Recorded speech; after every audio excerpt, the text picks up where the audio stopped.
Listen to beat. Yeah. Go on, get on that ass real quick one time. 144, baby. They said you get on, you gon' represent. I said, of course. Soon as they crank that beat, I ride that bitch just like a horse. She about to go dumb, yeah, bitch, me whole thought. Yeah, ain't know they call me Obi-Wan. I come with the force. You gon' ride, yeah, of course. Get it lit up like a torch. You either low or this Lord, so that bitch is either or. Yeah, I know them niggas ain't cut like that. I swear I'm to our core. Wait up, let me make a call right quick. I'ma start another war. I was hurting when she left, but I don't care about anymore. I need a Vaseline like my Nina Puffer bar. Took a Zach, watch the dark. Matter of fact, like the dark. Any problem, let them come. We gon' snatch they soul like Shane Shaw. Put them out of service, keep them tools like Miss Harvey. Try to hope it's way too late. I'm headed straight to the safe. Throw that one up like a trophy. I'm that nigga, ain't no debate. Throw them boys, we taking over. Call them up like set the date. This shit a piece of cake. Yeah, my bitches came from Whole Foods. Told them put on that top 3. Then bring me my house shoes. Don't make excuses, make moves. These niggas ungrateful, gotta show them UPK rules. I make hits like I can't lose. They said you get on, you gon' represent. I said of course. Soon as they crank that beat, I ride that bitch just like a horse. She about to go dumb, yeah, bitch, me whole fuck. You ain't know they call me Obi-Wan. I come with the force. You gon' ride, yeah, of course. Get it lit up like a torch. You either low or this Lord, so that bitch is either or. Yeah, I know them niggas ain't cut like that. I swear I'm to our core. Yeah, I just got off the call. I'ma start another war. Spit a plate up with my niggas, get your knife and your fork. They ain't locked in with the code and when you speaking to me for. Yeah, I just took the floor. Ain't no cowards in my campaign. They can't stop the campaign. Tell them bring the champagne. They know I'm a champion. They can see the outcome. Get them niggas bad, got them tied down and out there. You can't do with them steps. Niggas been down since day one. We run up the bands, bitch, like Dylan.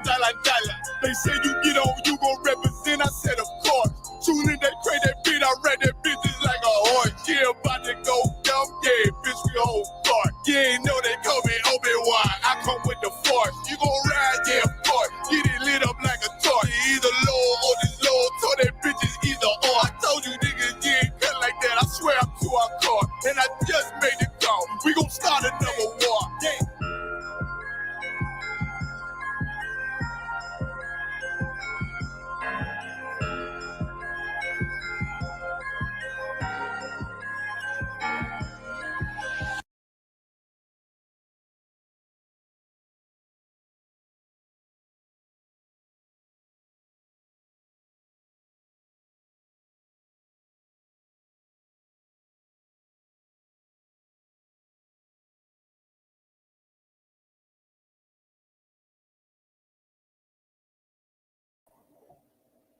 All right, Shalom, Israel. This is the Israelite School of Universal and Practical Knowledge, started out of 1 West 125th Street, Harlem, New York, under Commanding General Yohana. And today is Wednesday law class. And today we'll be talking about that the Blacks, Hispanics, and Native Indians are the true Israelites that the Bible speaks of. And we have proof to prove it because we have this very accurate book that has been leading us this way 6,000 plus years. And the Lord is never wrong. You know, it's a high time now that we're searching for our identity. We're searching for who we really are. You know, Blacks are the real Jews. You know, Hispanics are our brothers as well. And the Native Indians are our brothers as well. And we're trying to find out who we really are and where we really come from. Because there's been a lot of mixed, you know, information that's been put out into the world, and nobody really knows the truth. We've been believing lies for quite some time, and it's time that we know the truth. And the only way that you'll know the truth is through the Bible, but you have to have the correct teachers, and the correct teachers are the ones authorized and anointed by the Lord and the ISUPK and the Commanding General Yohana. So with that being said, if I could I get Deuteronomy? Let me get Deuteronomy 28. Yeah, I'm on Deuteronomy chapter 28. Ooh, sorry. And you can give me verse 1. I'm gonna break it down for him. And when you got it, you go ahead and read, please. Yep. Sluggy, you want me to start at verse 1? Yeah, start at verse 1 if you could. It's the book of Deuteronomy, chapter 28, verse 1. Mm-hmm. And it shall come to pass, if thou shalt hearken diligently unto the voice of the Lord thy God, to observe and to do all his commandments, Not some. to do all Not his some. commandments, Uh-huh. to do all his commandments, which I command thee this day, that the Lord thy God will set thee on high above all nations of the earth. No, just one, Thamakia. Just one nation. Above all nations of the earth. No, just the Asian man. Above all nations of the earth. That means the Asian, the whites, the Hawaiians, whether any type of, white person it may be, Irish, Poland, Scotland, Portuguese, etc. As well as the Arabs and Hawaiians and different, Japanese, Chinese, Koreans, and the Filipinos. We're to be above every nation on the face of this earth. If they're not Black, Hispanic, and Native Indian, the Lord is not going to set them high above us. See, right now they have their kingdom. And the reason why they have this kingdom is simply because we were disobeying the Most High. We decided to say, hey, this nation has much more than, what the Lord can offer. This nation means much more. That's basically what they were saying. And they decided to say, let me go and try and see what their life is like, how they're living. I'm kind of interested. And by them doing that, the Most High punished them. So the Most High sent us into captivity. We were above every nation. We had our own land. Like that whole Black Wall Street thing? We had our own thing. We had our own city, our own gold. We had our own land and own cattle. We had our own things. We were ruling. But we disobeyed the Most High. And we got put on the back burner. And we had to go through captivity, aka slavery, to learn a lesson. Now, mind you, the stuff that happened in slavery was just purely evil. You went into captivity as a lesson to learn, a learning lesson. But the things that happened as far as whipping us and, killing innocent babies and killing innocent women and raping, that wasn't of the Lord. The Lord didn't ordain that. That is just because that the white man is the goddamn devil the Bible speaks of. And they're just wicked and estranged from the womb, as it says in Psalms, the 58th chapter and the 3rd verse. They're just wicked. They've just been wicked. Since the beginning of times, you cannot change them. They're the venomous snake, and he's never going to run out of venom. And every time he bites you, you will die a horrible death. So with that being said, the Lord says that if we hearken diligently unto his voice. Now, what is his voice? A lot of people say, well, I talk to God. No, you don't. You know how you talk to God? By reading the scriptures. Because he talks back to you through the scriptures. That's what he does. If you're not hearkening unto these scriptures, you're not hearkening to the voice of the Lord thy God. This is really the 101 you've been talking about, as they say in the Christian church. When you really understand the scriptures and you understand, that's how you know the Most High really talking to you. And he ain't talking to everybody on the face of the earth. He's talking specifically to the nation of Israel, which consists of Negroes. You got your Haitians. You got your Native Americans will be the Gadites. The Haitians will be the Levites. And then you got, you got Dominicans, Puerto Ricans, Mexicans. You got Guatemalans, Argentina, Chile, Panamanians, etc. This is God's chosen people. The people that's been at the bottom for 400 plus years and counting. The ones that's been at the bottom struggling in the ghettos and the barrios. The ones that actually fit the curses according to the scriptures. And we're going to get into them to further prove. To do all his commandments. Not just one. Or not just what you think in your head is a commandment. This is not Reverend Johnson's Bible that he made. And it's, one day I just want to keep this commandment, the rest I break. No, it's not up to you, Reverend Johnson. It's not up to you, T.D. Jakes. If you don't do what the Lord says, you got to go. And as you can see, In the days of Noah, they didn't do what the Lord says, and they had to go. As you can see, in the days of Sodom and Gomorrah, they didn't follow the commandments. The Lord killed that place, got it up out of here. So if you disobey the Most High, you'll be put on the back burner. But the Lord says that if you listen to do all my commandments, which I command you this day, that the Lord thy God will set thee on high above all nations of the earth. Meaning what? Blacks, Hispanics, and Native Indians. It's time. Now, I don't know, for quite some time, you've been confused, misled. People have been telling you lies. You're searching. Now is the time for you to come back to your nationality, heritage, and culture that's in the Bible. What we've always read for thousands of years. What we had even during in our captivity. In a language that we spoke, which was Hebrew. The Lashwan Quadash, that's what we spoke, the holy tongue. You got to start understanding, hey man, if you come back to these laws, statutes, and commandments, you will be set above high, above every nation on the face of the earth. You will no longer have to go through that oppression. And you can now be free and actually have the chance to serve your God instead of being forced and have the white man's foot on your neck to make you forced to serve his God. You no longer have to do that if you just follow what this is saying in the scripture. If I could you give me verse 15? Salaki. Because a lot of people say, well, how is blacks, Hispanics, and Native Indians Israelites?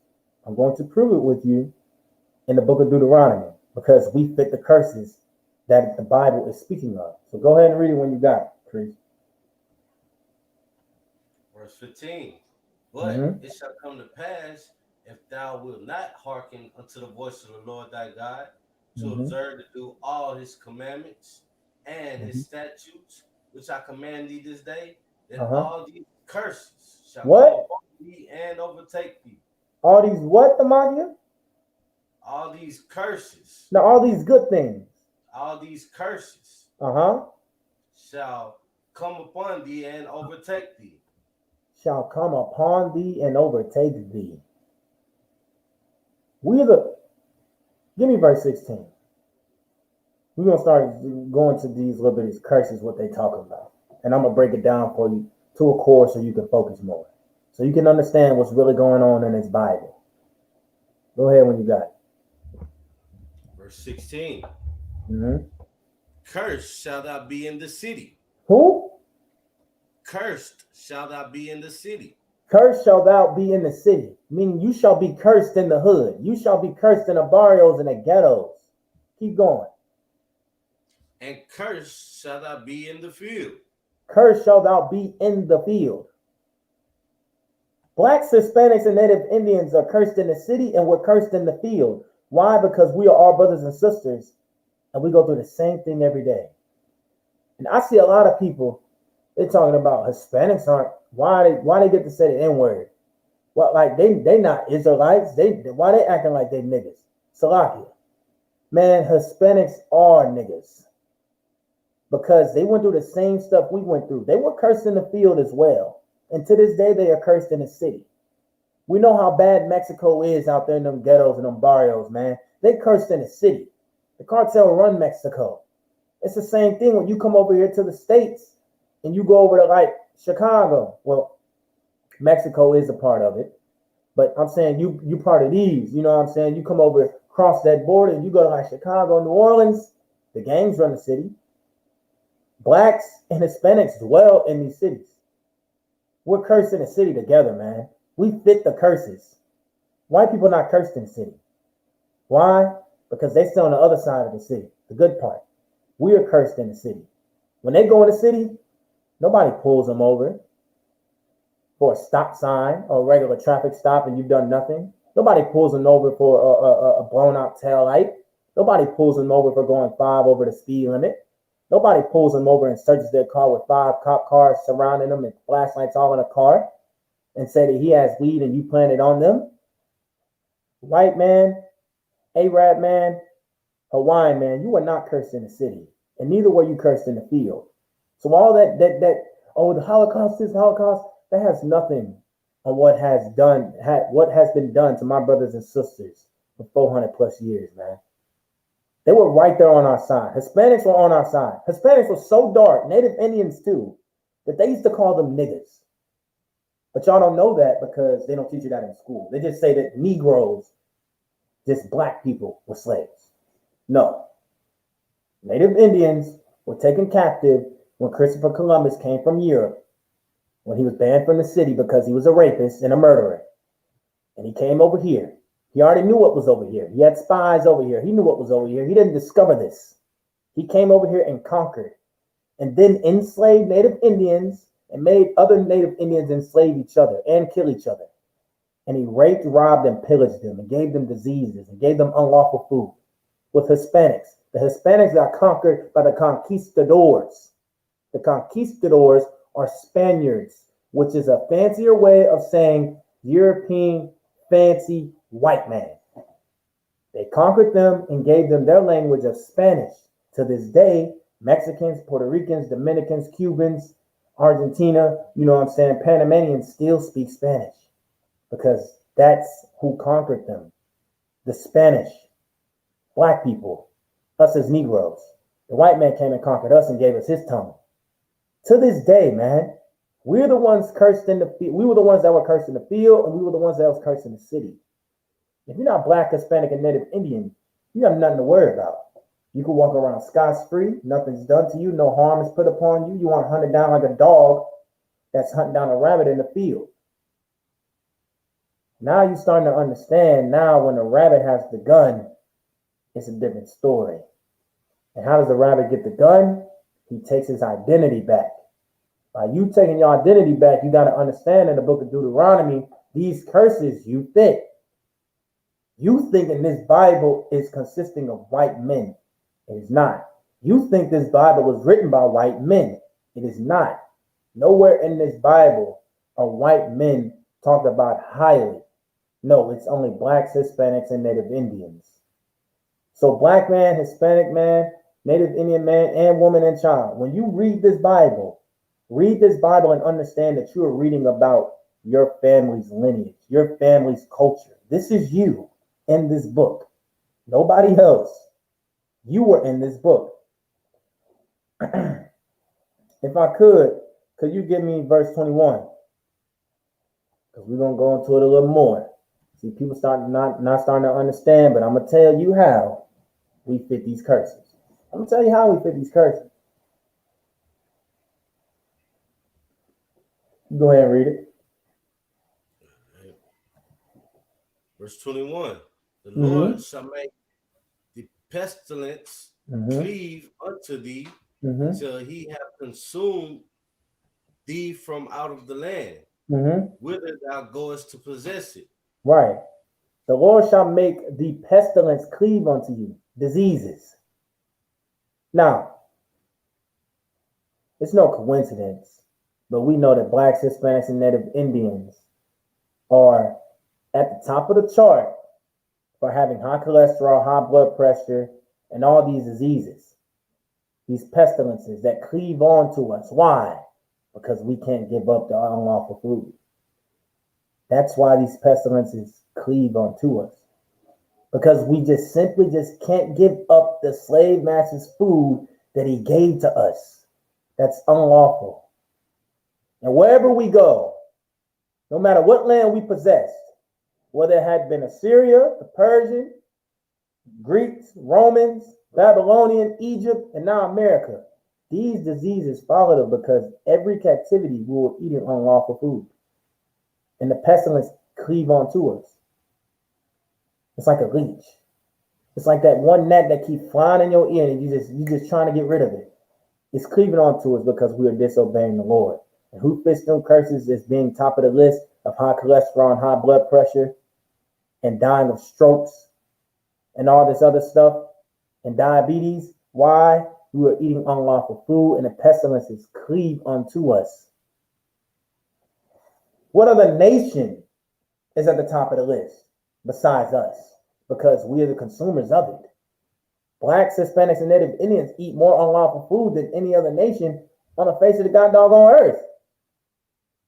Because they make us believe that it's a delicacy when it's not. and it works against us and kills us. So the Lord punishes us for that, for disobeying him. That's another one. If I could, can I get verse 32? You're going to go right on to verse 32. You thinking that we not in the Bible. And see, you thinking that, okay, it's just Deuteronomy. It's just the Old Testament. That's it. It don't talk about us nowhere else. Oh, we definitely gonna jump around. It talk about us in the New Testament as well to let you know that this Bible still talking about blacks, Hispanics, and Native Indians. Go ahead and read what you got. Verse 32. Mm-hmm. Thy sons and thy daughters shall be given unto another people. It shall be what? Thy sons and thy daughters shall be given unto another people. No, I ain't say that to mock you. Read it again. It didn't say that. Thy sons and thy daughters shall be given unto another people. Slavery, man. That's slavery. And thine eyes shall look and fail with longing for them all the day long. Mm-hmm. And there shall be no might in thy hand. Mm-hmm.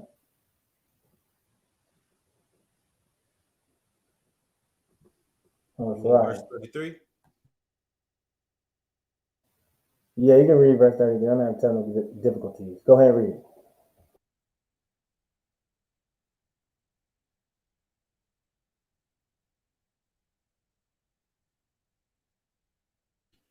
Verse 33.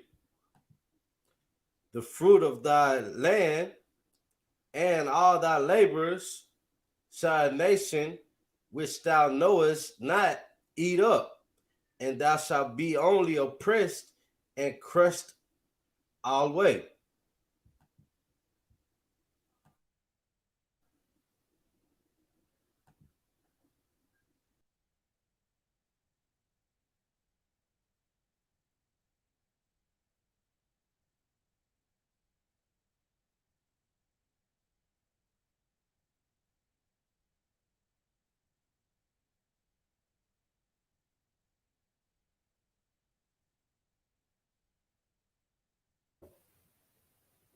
Can you hear me? Oh, it's technical difficulties right now. It's going in and out. Hold up, priest.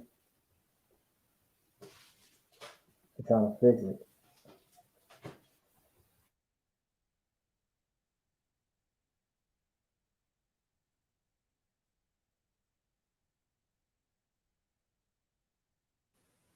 You can read verse 32 again. Come on, sir. Verse 32. Thy sons and thy daughters shall be given into another people, and thy eyes shall look and fail with longing for them all the day long, and there shall be no might in thy hand.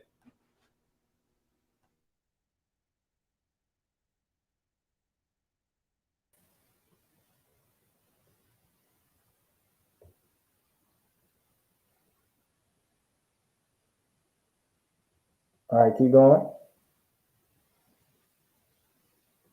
You hear me, priest?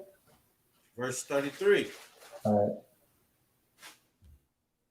The fruit of thy land and thy labors shall a nation which thou knowest not eat up, and thou shalt be only oppressed and crushed alway. Right. So I'm gonna go back to verse 32 real quick. Thy sons and thy daughters shall be given unto another people. So like I was having technical difficulties. You know, these goddamn devils trying to mess up with the airwaves. It ain't gonna stop the Lord's work. Thy sons and thy daughters shall be given unto another people.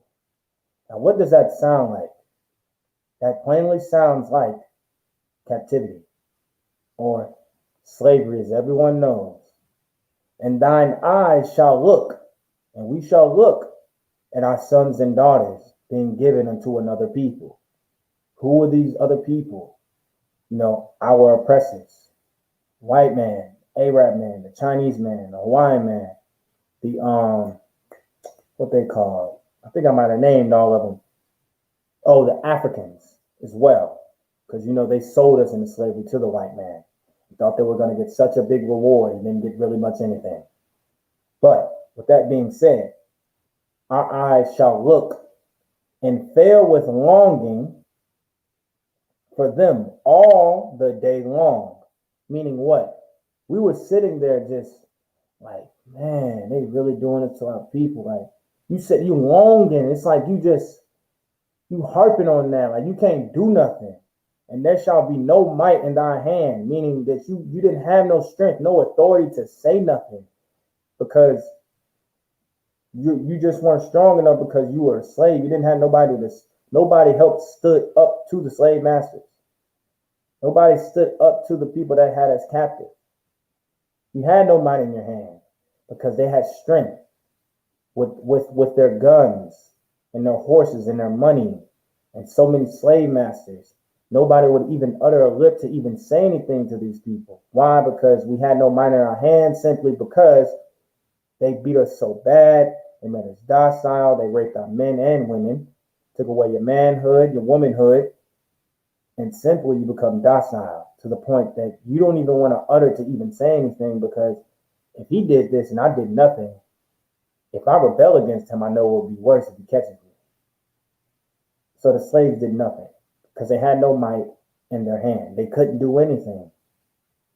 After you publicly embarrass a man in front of his family and kill his children and then rape him, he feels like everything is stripped away from him. It's over with. I had no fight. I'm not a man anymore. I got raped. That's what this man's thinking. Then you kill his children. You kill his wife. You obviously don't care about anything. He's not going to care to even say anything to you, no matter how much anger he has in his body. No matter how much bent up temper he has boiling through his veins, he simply won't, because they keep him in line with the whips and the guns and the threats that they make on his family and the threats that they make on his life and the threats that they make on him with him being able to eat and have a good place to sleep. And they say, no, you're good over here. It's a good spot. I give you shelter. I give you water. You don't work but 2 hours out of the day. I make sure you got nice clothes. Even though you don't get to see your woman as much, what are you complaining for? And then the slave master starts to convince the slave's mind that I should be content living like this. That's what he's doing. He's manipulating them. He's like, you're not going to do anything. He's messing with your subconscious. He's like, if I can keep him here longer by telling him lies, I've done my job. Simply what the Jewish men are doing. Did you not know that the Jewish men had the most slaves? They said, well, just one. That's what they say in the articles, in the books. No, they had more than one. Just by saying one, it just sounds good to the public, so you don't seem like an a-hole. You don't seem just like a pain in the ass, Salaki. But they had more. The Jewish men had slaves, a lot. And they made a lot of money off of it too. Don't let these Jewish men fool you. They're not the real Jews. They're fakes. They're not the real Israelites. They're Israeli and Jewish. Those are not the real things. Blacks, Hispanics, and Native Indians, on the other hand, are the real Israelites, and the blacks are the real Jews. There's no denying that simply because it says it in the Bible. Same reason why the Jewish man doesn't read the Bible, doesn't believe Christ is the Messiah, doesn't follow the law, statutes, and commandments, and he reads the Talmud, because it puts him up on a pedestal and talks about him greatly, because the Bible contradicts everything that he lives and everything that he says, because he's a horrible human being. He's a horrible specimen of a human being. Man, woman, and child of the white man. Woman, boy, girl. They're the goddamn devil the Bible speaks of. They're not the real Israelites. And see, what's wrong with them is we're starting to wake up. And when we wake up, they can no longer survive. Why? Because we're the only reason that they are surviving. Without the Israelites, the Jewish man is nothing. That's why he stopped Kyrie Irving from saying anything about this film. That's why they're shutting down Kanye, because the Jewish man had the Israelites as slaves. And just like we read in the scripture, we fit them curses that talks about slaves. I shall get more. If I could, can I get verse 48? Come.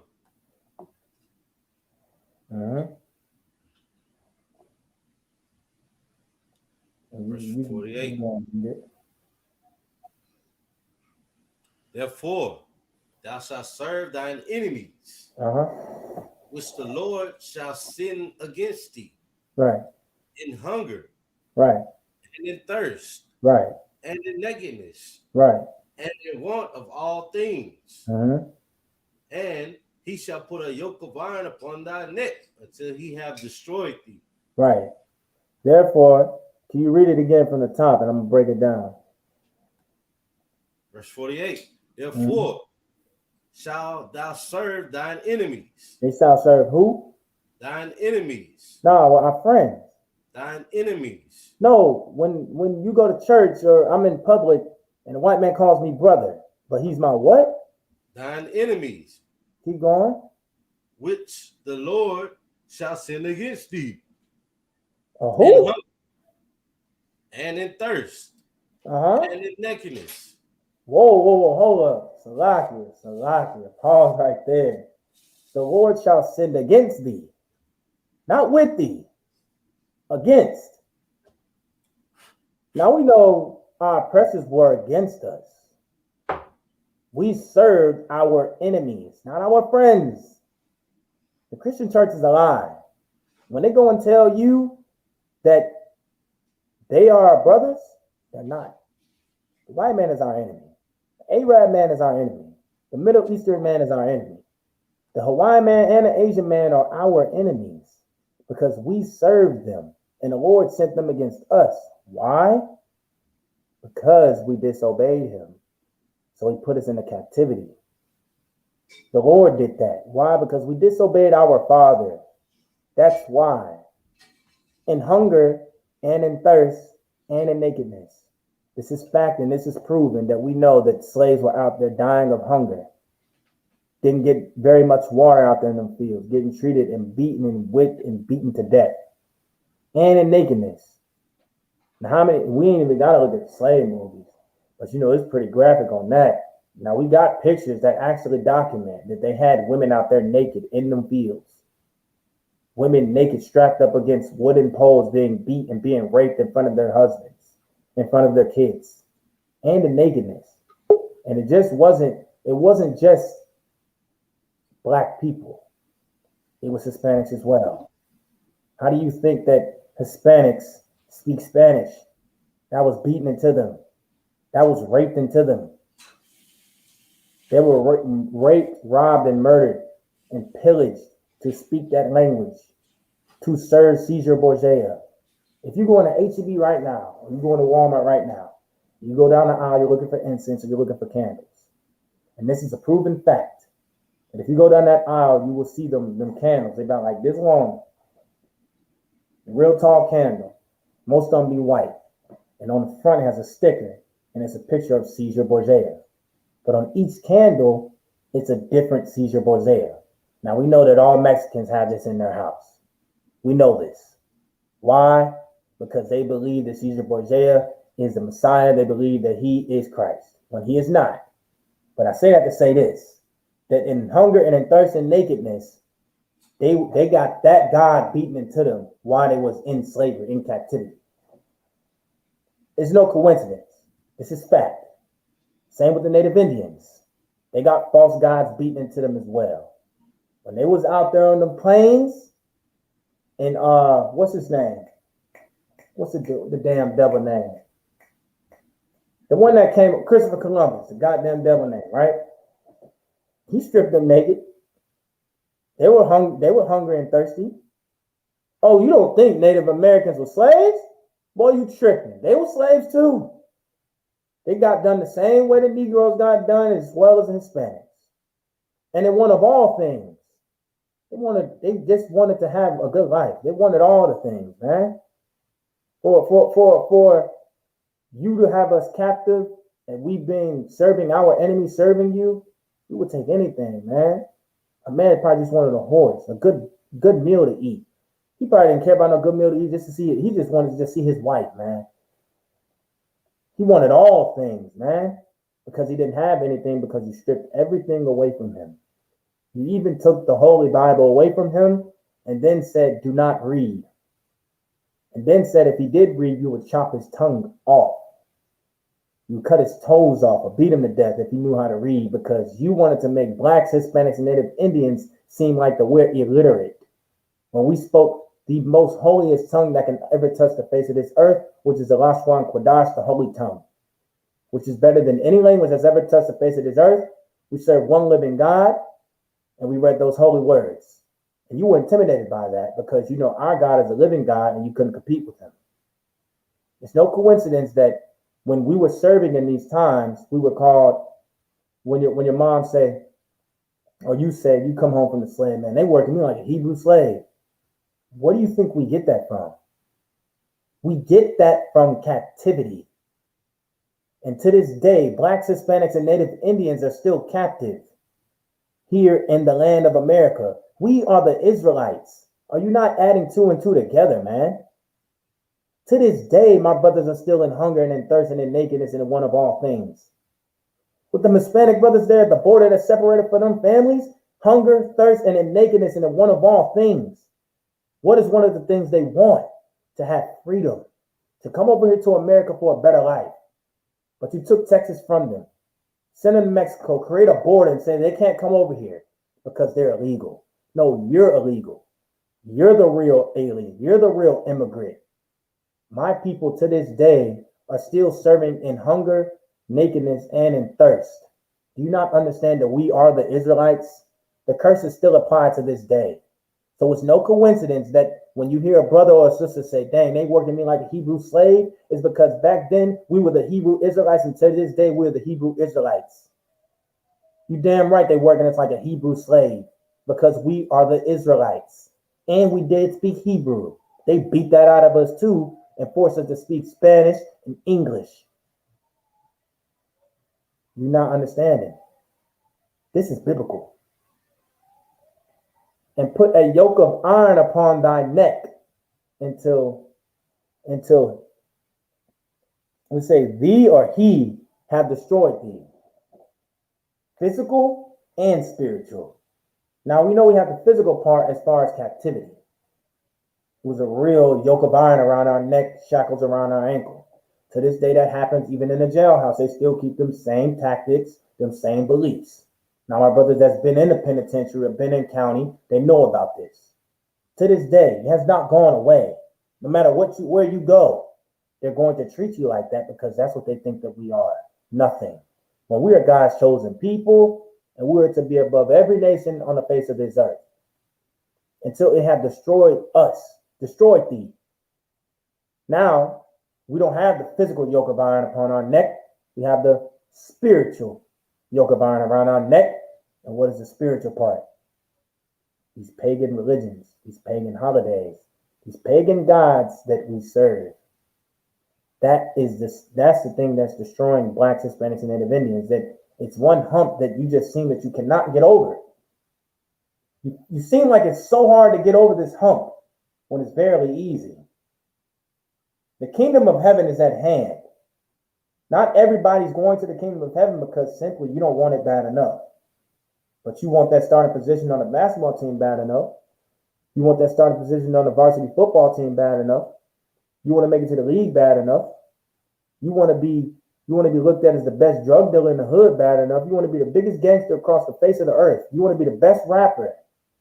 But you don't want to be what you're called to be. And that's an Israelite the Bible speaks of. God's chosen people. It's 12 glorious tribes. You're from one of them if you're a black, Hispanic, and Native Indian. And God loves you, and there's nothing you can do about it. We're the Israelites. It's time to wake up, earth. We're the Israelites. If I could, give me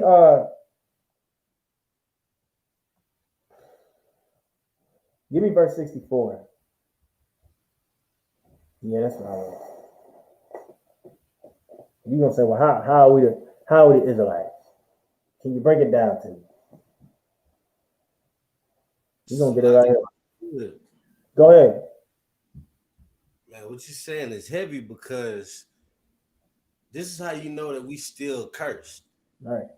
We still in one of celebrating these pagan holidays.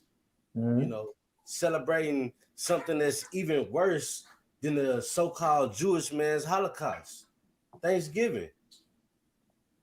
We want all day holidays and AKA holidays when we got our own holy convocations, man. That's right. We're dealing with these culture vultures, and we are seeking for help for a nation that cannot save us. That's right. The scriptures say, never trust thine enemy. Mm-hmm. And what do? We trust in his words, and we look for their new holidays like Juneteenth. Good night, man. We are cursed in the cities and in the field. What the priest is bringing is the truth to the table, man. So if you listening, take notes, man. It's locking. I could, man. Get that piece in hand, man. You're absolutely right. This nation is a fugitive and a vagabond, man. They aren't God's chosen people. This brother and all my other brothers, Shamar Wan and my brother Gadai Wan, they bring it out to let you know that these people, they're not the people that they profess themselves to be. As you notice, like, they can do all these things and nothing happens to them because they're not God's children. They aren't the real Israelites. You understand that they can do anything and everything in this kingdom. Like it says in Zechariah 11:5, whose possessors slay them and hold themselves not guilty. Who possesses us? Our oppressors. The white, Hawaiian, Asian, Arab, Middle Eastern man possess us. But who's the number one? We know, the white man, the goddamn devil of the earth, because he owns everything. His foot's been in every nation and every resource, every religion, and every holiday. He is the number one.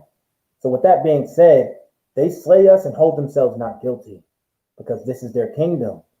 So if they can hold themselves not guilty and do it, that lets you know that they aren't God's chosen people, because God's chosen people go through the curses and get chastised. Why? Because their Father deals with them.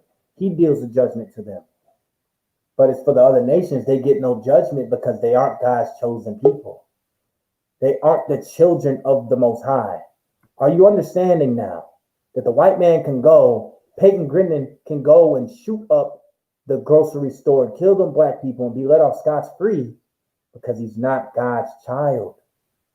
The Lord doesn't care about him, but the Lord cares what the Makia and Shamarwan do because they are his children. And he's our Father. If he say, hey, don't go over there and do that stuff to Makia, don't go over there and killing your brother, and he going to do it, he's going to get judged because the Most High Yahweh is the Father of him. See, that's a, oh my goodness. And they say that this Bible is written, this Bible ain't black. Come on now. Now we know black people and black parents that if they talking about their kid, they only specifically talking to their kid. They ain't coming up there to whoop the whole schoolhouse. Miss Johnson ain't coming up there to whoop Timmy. She ain't come up to whoop Sharonda. She come up to whoop the Makia. Specifically the Makia. Because she told you that she better not get no call from that school and you wake up on her off day. And she got that call. She coming to specifically whoop your tail. She ain't touching nobody else. Why? Because you were the only one that fit that judgment, because she gave you the law, statutes, and commandments. She gave you the rules, the regulations to follow. And if you disobey what your mother says or your father says, you will be dealt with. It's simple as that. If you're not understanding that everybody else can go and do as they please and nothing happens to them because they're not God's chosen people. But as for blacks, Hispanics, and Native Indians, we get locked up and get jersey numbers for selling drugs because we are God's chosen people and the Lord chastises and judges us. But if Timmy goes and do it, he's going to get a couple minutes in there, get let off, he's out of there. This is his kingdom. He does what he wants. He's a goddamn devil the Bible speaks of. But as for God's chosen people, we will serve the Lord. And if you don't, bye-bye. You know what happened in the days of Noah. You know what happened in the days of Sodom and Gomorrah. Go ahead, priest. Yeah, have y'all touched on Hebrews at all or no? Not yet. If you got a precept, go ahead. Yeah, I got a precept, Hebrews 12, 6 through 8. Mm-hmm. You go ahead. Right, this is the book of Hebrews, chapter 12, verse 6. From who the Lord loveth, he chastiseth, and scourge every son whom he receiveth. Mm-hmm. Verse 7. If ye endure chastening, God dealeth with you as with sons. Mm-hmm. For what son is he whom the Father chastises not? Right. Verse 8. But if you be without chastisement, whereof all are partakers, then are ye bastards and not sons? Mm-hmm. That's it on that. But like you were saying, it's heavy because it's like the you know, we fit the curses because we are the ones getting punished for what we have done. Right. The Lord is chastising us because he's a father. What father don't discipline they child? Right. That's righteous to discipline your child. Right. Okay. So that's why we're going through the things we're going through. That's why we stuck in these conditions that we are in the suffering. Okay. Because of that. But yeah, you got it, Salakia. Now you good, priest, man. That's an excellent point. That's an excellent point. That is a very good point. Like, why would the Lord? That's righteous to judge your kid. What you saying, brother, is absolutely right, priest. It's like, if I don't, he gonna be led astray. As a matter of fact, give me Malachi 3 and 6. Because what this priest, Officer Shamawan, just brought out, man, is absolutely heavy. It's gonna bring me into this one. That's 1 West right there, man. It's gonna bring me to this next scripture. Like, why would I not chastise my kid? But it's a reason why the Most High is going to chastise us and judge us. So if I could, give me Malachi chapter 3, verse 6, and when you got it, you can read it. I'm gonna let him get it on the screen. All right, no sweat. You take your time and get it, but it's all gonna make sense. It's all gonna make sense. And I'm gonna go back to Deuteronomy 20 and 64. But I want to pull this real quick. Go ahead and read it. This is the book of Malachi, chapter 3, verse 6. Mm-hmm. For I am the Lord. Right. I change not. Uh-huh. Therefore, ye sons of Jacob are not consumed. Right. For I am the Lord, I change not. To the segue of what the brother Samarwan said, why would I not chastise my kid? The Lord said, for I am the Lord, I change not. No, I said what I said. Don't go over there and smoke no weed. And if you do, I'm going to chastise you. But the reason why the Lord does not change, because what the brother said again, I'll segue off that again. He said, why would I not chastise my kid? That's righteous judgment. Why? Therefore, ye sons of Jacob are not consumed. It is righteous to chastise your sons. So that way, the 12 tribes of Israel do not be consumed in the world of America. You don't want to be partakers of her sins. You don't want to be destroyed with America by partaking in her sins. So that's why the Lord is so strict on his word. He's a man of his word. And he says, hey, do not take another daughter from another strange nation. Do not smoke weed. Do not smoke cigarettes. Do not eat pork, shrimp, crab, and lobster. I said what I said, and I'm not changing what I said. If you go and do it, I will deal with you accordingly. But the reason why I change not my words is so that way my lineage of my children do not be diminished when I come and destroy this place at the hands of Yahushua HaMashiach. That's what that is saying. You got to start understanding, man. You are the salt of the earth. Your life means something, Black, Hispanic, and Native Indian man. Stop letting the world tell you that you are not the Israelites. No, you were the true biblical Hebrew Israelites that the Bible speaks of. Your life has value. Your life has meaning. You actually have something to live for. Now, with that being said, when you repent, you come to the Los Angeles Commandments and ISUPK and the Commanding Journey in Yohana, you come to this truth, you got responsibility. That responsibility is to wake up your people, to help strengthen this nation so we can get up out of this hell. You already know you're an Israelite. It's one thing just saying you're an Israelite, but it's one thing actually saying you're an Israelite and applying the work. What's faith without works, man? You got to go out here and do the work. You can't just be at home and say, I'm an Israelite. I'm an Israelite. That's right. I'm an Israelite. I'm an individualite. I wear my fake fringes on my t-shirt. No, you got to come out here and fight with your brothers and sisters, because being an Israelite is a duty. We got work to do, man. That's your nationality. Yes. And you could be for one of these 12 glorious tribes, but you got to start putting in the work. Stop just saying that you just an Israelite just to, get caught off the name. No, actually show that you're an Israelite. Israelites help their brothers and sisters. You have something to say, Priest? Yeah, if I can, now it's heavy what you're saying, because everybody else who knows their race, they go and they make them apply that.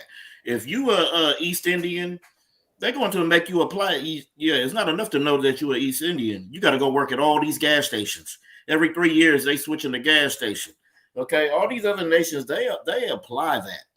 We need to start applying that, because we absolutely don't. We just say we this or we say we that, but we don't want the responsibility of what that really means.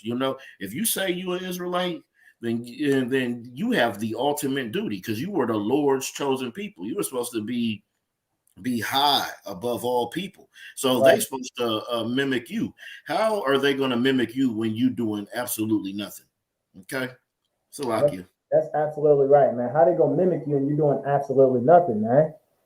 By you doing something that's following these laws, statutes, and commandments, man. That's what comes with being an Israelite, but actually following them to a T.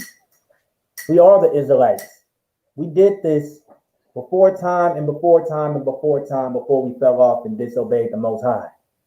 We're bringing it back around now in the ISUPK, the Commanding General Yohana.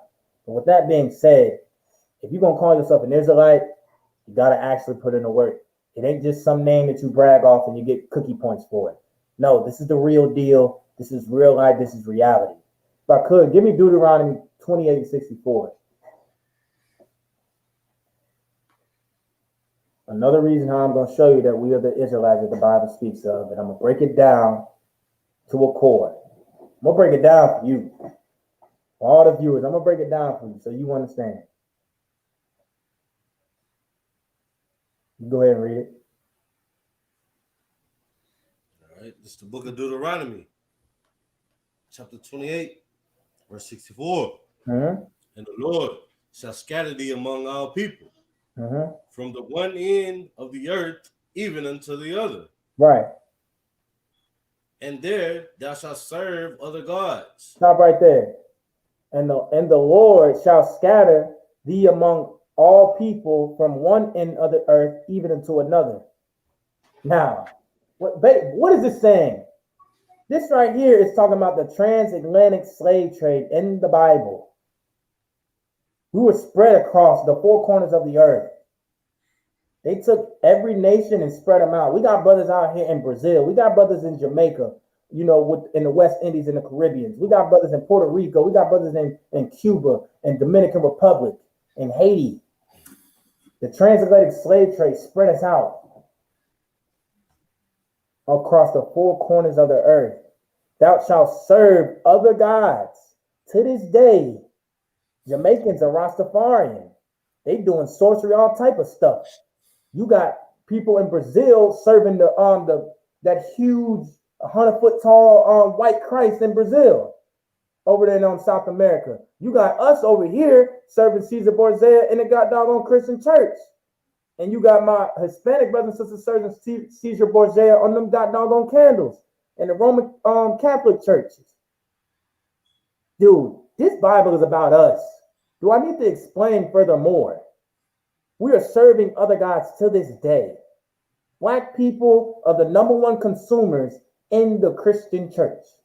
Facts hands down, they spend the most money on tithes and offering and make sure the goddamn pastor is rich because they anoint their pastor, their king, to serve. That's what they do. The same with the Hispanics, man.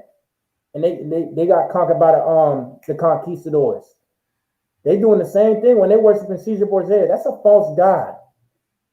You got brothers over there in the Middle East with the Islamic faith. They serving Muhammad and all this stuff. You got brothers doing Judaism and that's into Buddhism. We're serving false gods and we're spread across the four corners of the earth. This Bible is talking about us. It ain't talking about no other nation, man. It's talking about the nation of Israel. We were spread across the four corners of the earth due to the transatlantic slave trade. And during that time, now we still serve false gods. Keep reading, keep reading the whole thing, Tamaki, if you could. Because it's going to get in a little bit more. I just want to get into a little bit more.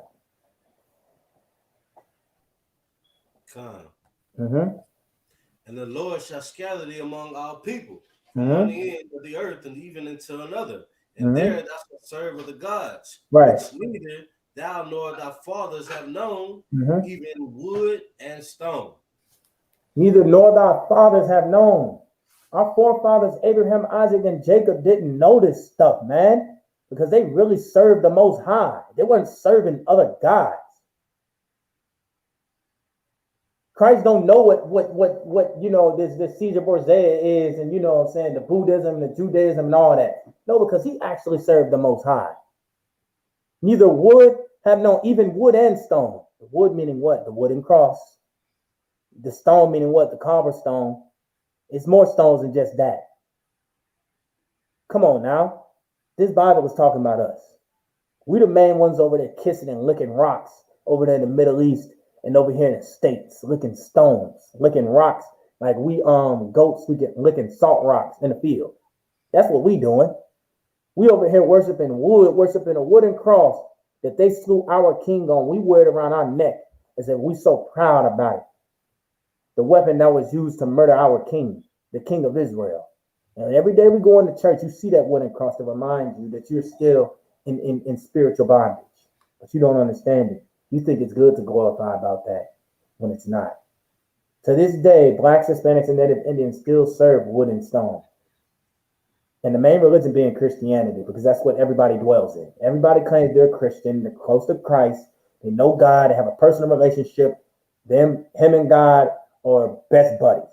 They tell each other about their dreams. They go on, you know, daddy-daughter dates and everything. That's what the Christian church makes you believe. Because we worship wood and stone, and these are false gods, and our forefathers never knew. They don't know these gods. Why? Because they simply serve the Most High with all thine heart. But instead, we go and spit in the Most High's face, and we say all the work that Christ has done, we just go and slap him in the face and go and serve these false gods. When he's the main one that was the blood of our blood, our kinsman, our flesh that died on that cross for our sins, and we go and serve another God. That's a slap in the face, man. That is disrespectful and unhonorable. You gotta understand, man, you're an Israelite. You're a special and peculiar people, man, to be set upon high above all nations upon the earth.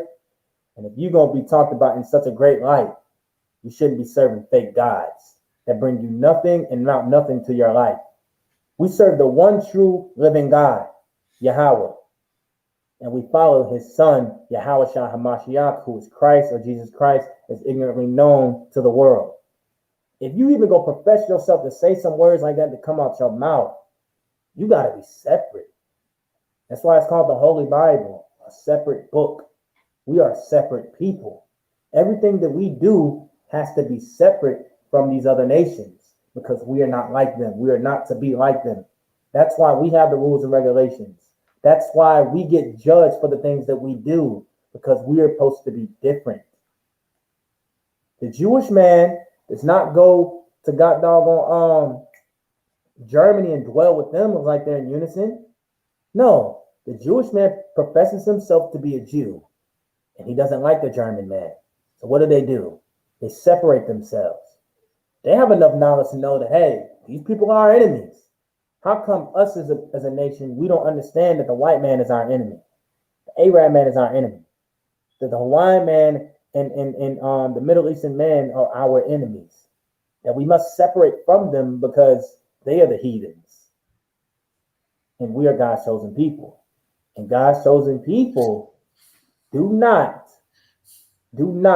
intermix with heathens. It just doesn't go. Our lineage is royalty, theirs is dirty. You'll never see kings and queens marry the least out of the lands. No, they trying to keep their lineage at the top, pure. They marry the best of the best, the royalty of royalty, the top of the top. We are the top of the top, the best of the best, which means that blacks, Hispanics, and Native Indians ought to stay within the nation of Israel, ought to follow the law, statutes, and commandments only commanded to Israel. Means don't go over to Judaism and be a Buddhist or practicing Hinduism and start serving their gods when that's not meant for us. It doesn't profit us nothing. Why leave a living God to go serve a God that's dead? It doesn't make sense. It seems like the living God can actually give you stuff that you can obtain, but a dead God cannot. So why would you risk your life to go and serve another nation? Why would you go and risk your life to partake in pagan holidays? Are you not catching on? Are you not understanding? You must separate from these heathens. Any brother got something to say? You got something to say, brother? Well, yeah, I'll go ahead and jump in there, Twine. Like, and like you're saying, it's heavy. We ain't supposed to give marry these other nations or give our children to them, give our sons and our daughters to them, because we are not the same. Our customs are not the same. The way we move are not the same. The way we view things are not the same. All right. So if I choose to be with an Edomite who has had an Edomite life, and I have been raised up in the Israelite life, how is that going to work? You know what she's going to do? She's going to make me want the Edomite life, the Edomite way. Yeah, she ain't going to want to come jump in and go live in the ghetto. She's going to want, hey, we'll leave them. Okay, I got a precept too. Deuteronomy, where is it at? Yeah, right here. Deuteronomy chapter 7, verse 3. Neither shalt thou make marriages with them. Mm-hmm. Thy daughter shalt thou not give unto his son, nor take his daughter unto thy son. Verse 4. For they will turn away thy son from following me, that they may serve other gods. So will I anger the Lord as Salakia. So the anger of the Lord be as kindled against you and destroy you suddenly. That's what happens to us when we go over there. We get absolutely destroyed. We lose every sense of who we are. We'll start worshiping their gods. We'll follow their way. If you go marry a Chinese woman, you is going to become a Buddhist. You're going to be worshiping Buddha, just like young Jeezy. Married a little Asian woman, now he a Buddhist. Okay, that's what happens. You gonna marry a East Indian, you're gonna be sacrificing the Shiva. Okay, that's what happens. We is not supposed to give our sons and daughters over. We're not supposed to walk hand in hand with them. How can we be a nation above?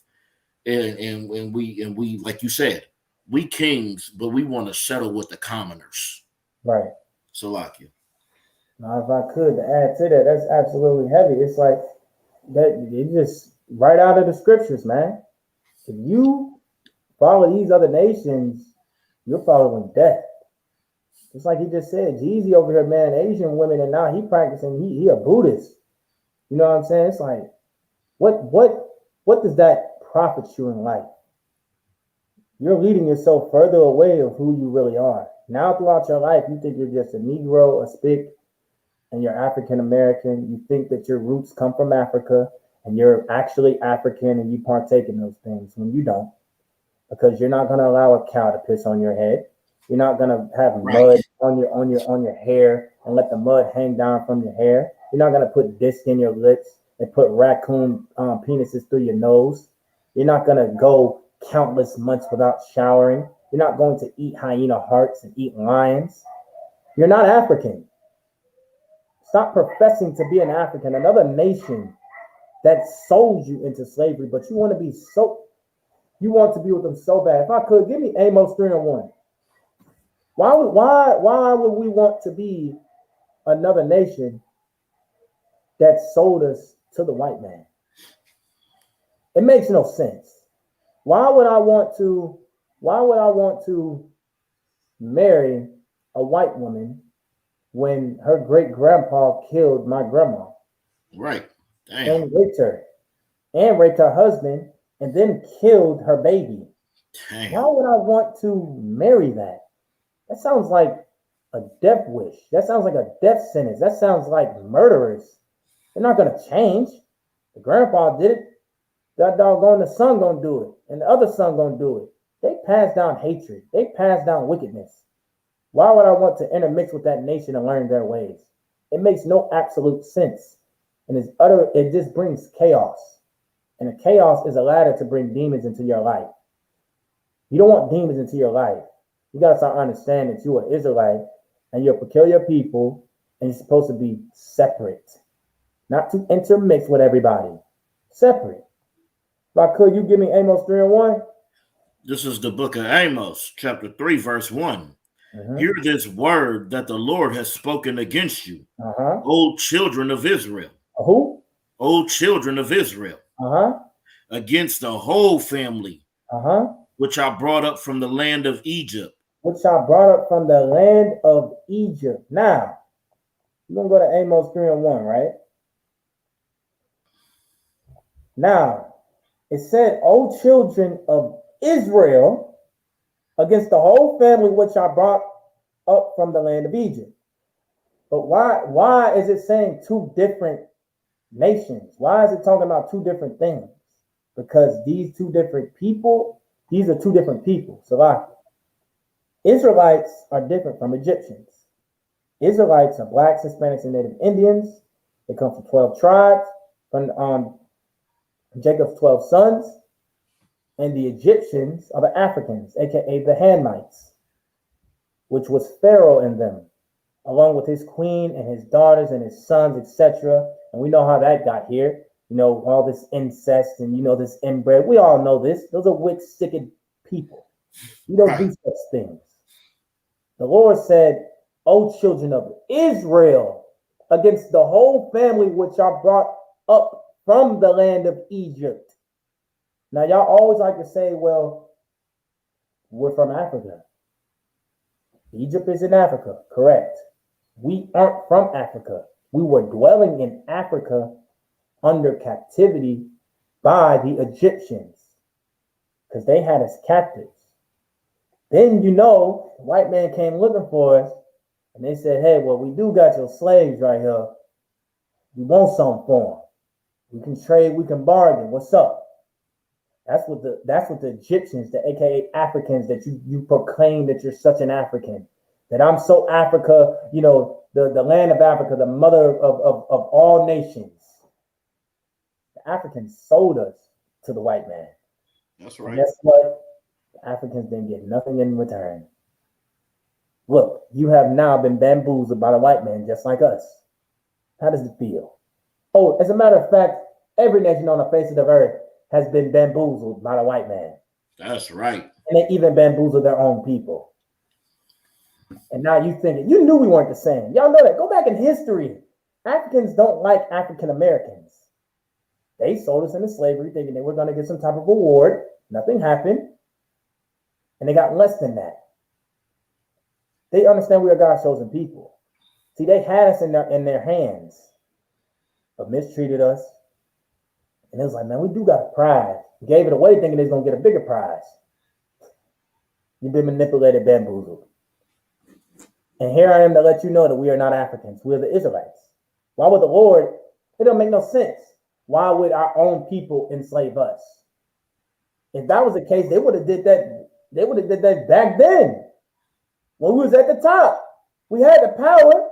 At that time, we could have just been enslaving our own people if they weren't even listening. But that wasn't the case. Because we don't do such things. So that's to let you know that there's a difference between the Egyptians and the Israelites. The Egyptians were the Africans that had us captive in Egypt, which happens to be in Africa.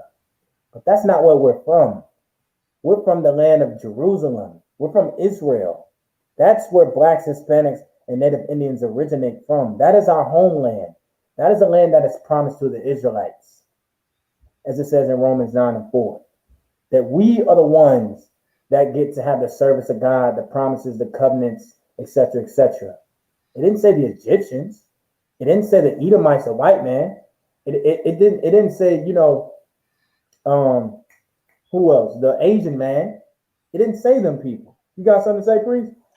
God, I just got a precept for what you was just saying about, that we're not Egyptians. There's a difference between us.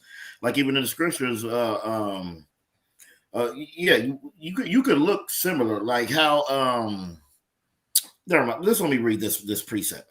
This is the book of Exodus, chapter 11, verse 7. But against any of the children of Israel shall not a dog move his tongue against man or beast, that ye may know how that the Lord do put a difference between Egyptians and Israel. Good night. Good night. That's plain and simple. So that's just letting you know that we are not African. Because if you are Egyptian, Egypt is in Africa. The only reason why you call yourself Egyptian is because you dwell in the land of Egypt, and to make it plural or a nationality, in a sense, you would say I'm Egyptian. It's like if I was a black man and I stayed in China or I stayed in Africa, I would label myself as an African because I stay in Africa, but I'm not African by nationality. I'm saying that I'm African by the land that I dwell in. But these Africans are actually from Africa and dwell in Africa. And they stay in a part of Africa in Egypt, so they're Egyptian. If you have a man that stays in Kenya and he's African and he's from Africa, he is Kenyan. If you have a man that's from Nigeria that's in Africa and he's really African, he's actually Nigerian. Nationality and based on where he dwells. But just because a black man dwells in Africa, just because I was in Egypt, doesn't mean that I'm Egyptian. No, I was an Israelite taken captive by the Egyptians, and I stay in the land of Egypt, so now my name to the world is Egyptian. So now you think that we're African, when in the scriptures it just said that there's a difference. There's a clear, distinct difference. Yeah, all brown skin is not your kin. We have different facial features. We have different practices. Y'all partake in rituals. Y'all partake in sacrifices. Y'all eat animal hearts. Y'all don't shower. Y'all carry around diseases and pestilences. As a matter of fact, I know that the African over there ain't got no health care. I know they walk around HIV, AIDS, all type of unlawful sex. I just done seen a vase had the Egyptians on it. The Egyptians getting face and fellatio from dogs. They doing it in the rectum with other men. They having sex with dogs and the women all at the same time. We don't do such things because we serve a true living God, and we're the Israelites that the Bible speaks of. We don't sleep with dogs. We don't sleep with other men. We don't go and rape, rob, and pillage other nations. We mind our own. It was y'all that came messing with us. And since y'all came messing with us, it proves in the Bible, since y'all came messing with us and the way y'all did it, proves in the Bible that we fit these curses. We was cursed in the field. We was cursed in the city. We still cursed in the city to this day. No black man, Native Indian man, Hispanic man can walk in the neighborhood that he dwells in without being interrogated, targeted, called all types of names, or wrongfully accused of doing something just not being black. That's right. God's chosen people. That's what it means being cursed in the city. Getting shot down like a dog in the street. George Floyd was cursed in the city. Breonna Taylor was cursed in the city. You cannot dwell in your home in peace and harmony without these damn devils coming in your house, because we are cursed in the city, as well as in the field, in hunger and in thirst and in nakedness. Blacks, Hispanics, and Native Indians were the ones in those fields getting raped while they was picking that cotton. And the men taking all their masculinity away and making them docile. So that way you can stand up to them and with all your guns and all your power. But it's okay. Have your fun. Do all that you do. You have a judgment coming for messing with the Hebrews. All the mischief that you've done against the Hebrews, well, you have a reward to collect. That's what you have to do. All this time, you haven't even been noticing, like, bro, you've really been messing with God's chosen people. The Israelites. The real Israelites. Not the Africans, not the Arabs. Stop mixing it up. Read the Bible, and the Bible is 100% accurate. This book is over 6,000 plus years old. The Lord has never been wrong. In the scripture, we just said, Malachi 3 and 6, for the Lord changed not. So that way the sons of Jacob is not consumed, which means that the Lord says what he says. He means what he says, and his word is his word. His word is bond. The Lord said to follow the law, statutes, commandments, you best well do it. The Lord said he's going to kill a nation, he's going to do it. The Lord says to serve him with all thine heart and to put no other God before him, you better do it. Or you can see what happened when he destroyed these lands in these days. And to this day, he's still destroying stuff. Follow the law, statutes, and commandments, man. You're an Israelite. If I could, what was I at? Was it 60? Was I on Deuteronomy 28 and 64 or 68? I believe we was at, we had finished up 64. You got 68. Give me Deuteronomy 28 and 68 if you could. Okay. Yeah, I'm ready. This is the book of Deuteronomy, chapter 28, verse 68. And the Lord shall bring thee into Egypt again. If I could, hold up. Read that again, Shamar Wan. I don't think you're reading that right. You got to have a different Bible. We read the same thing. Go ahead.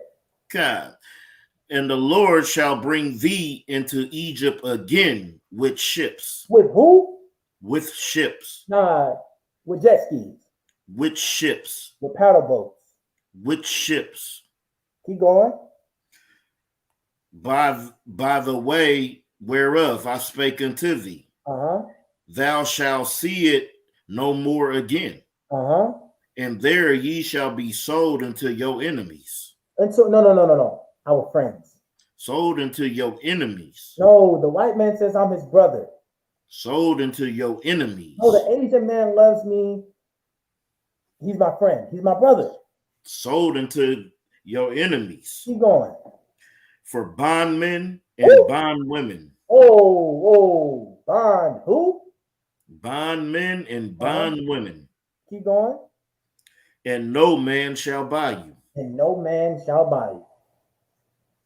It says, and the Lord shall bring thee into Egypt again with ships. Now, this is not talking about physical Egypt. Obviously, as you know, we came actually from the actual physical Egypt over here into the States by the way of the transatlantic slave trade.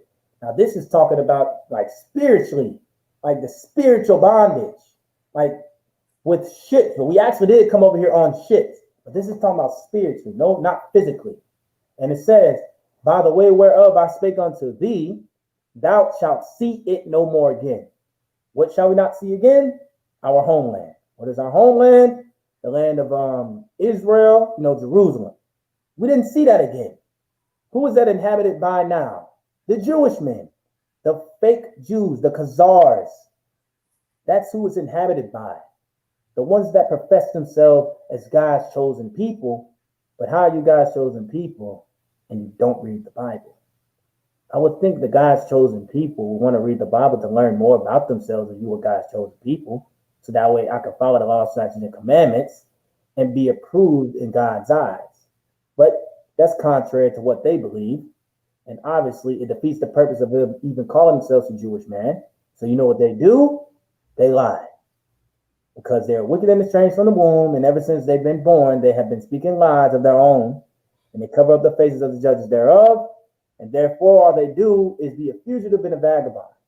They go and steal culture. They go and rape, rob, and pillage and force their religion and culture on you. And they make up stuff. All this stuff is made up, bro.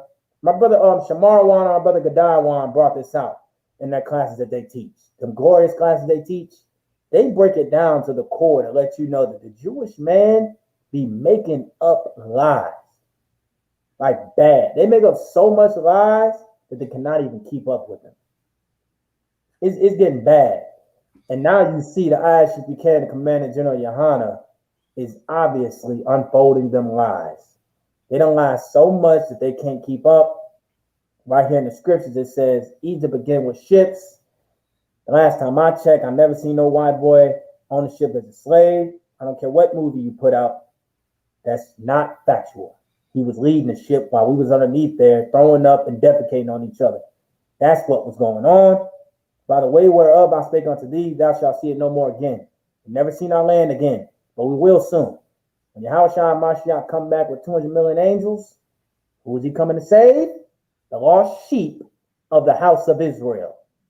Translated in more simpler terms, Blacks, Hispanics, and Native Indians are the Israelites. That's who Yahweh Shah Hamashiach is coming to save, and no other nation. No more again. And there ye shall be sold unto your enemies. Now, come on, man. Stop playing crazy. And we've grown up in school. We know we read this in the social studies books. You can look in the encyclopedia and the dictionary. You can look on any, man, you can even find this on the goddamn dark web. We know that they had signs talking about Negroes for sale. We know that Hispanics were called Negroes as well because they were so dark, as well as the Native Indians. Hispanics and Native Indians were slaves. Stop with the ignorance saying that Hispanics were not out there picking cotton with us when they were. Hispanics were along our side. Now we just found out some information, 2 weeks ago, that the Hispanics was fighting for blacks to be freed over there at the Alamo.